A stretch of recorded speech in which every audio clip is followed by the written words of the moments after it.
তুমি কি তোমার স্বপ্নকে খুঁজেছো কখনো? স্বপ্ন এটি একটি শক্তিশালী শব্দ। তুমি স্বপ্নের পিছনে ছুটতে গিয়ে অনেকবার ছিটকে পড়বে।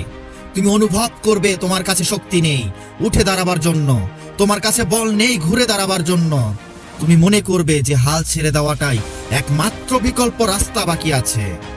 যখন তুমি জীবন থেকে ছিটকে পড়বে তখনই সময় পাল্টা আঘাত করার। অনেক সময় মানুষের জীবন দ্বারা আঘাত পায়, কিন্তু তারা কখনোই পাল্টা আঘাত করে না। তুমি কি এভাবে বসে থাকবে, নাকি তুমি আবার উঠে দাঁড়ানোর চেষ্টা করবে? Are you ready?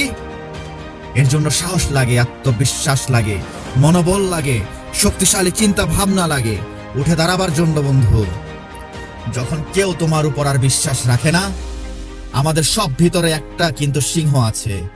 কিছু লোক সিদ্ধান্ত নেয় যে তারা কখনোই এই সিংহকে ভিতর থেকে বের হতে দেবে না। তারা সেই সিংহকে তার মনের খাঁচার মধ্যে আটকে রাখে সব সময়। তুমি কি তোমার স্বপ্নের জন্য ক্ষুধার্ত? তুমি কি তোমার স্বপ্নের জন্য যুদ্ধ করতে ইচ্ছুক? তাহলে ভিতর থেকে তোমার সিংহকে বের হতে দাও। তুমি তোমার স্বপ্নের জন্য ক্ষুধার্ত হও, তোমার স্বপ্নের সন্ধানে যাও।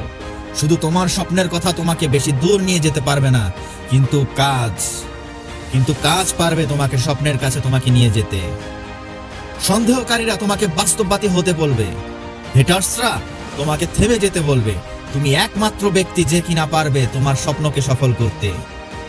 এটা তোমার স্বপ্ন। তোমার স্বপ্নকে সফল করার জন্য কেউ তোমার পিছু ছুটবে না, শুধু তোমাকে এগিয়ে যেতে হবে। এটা তোমার স্বপ্ন।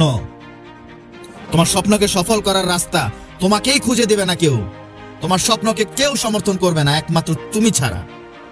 একটি উক্তি আছে, সবাই খেতে চায় কিন্তু কেউ শিকারে যেতে চায় না।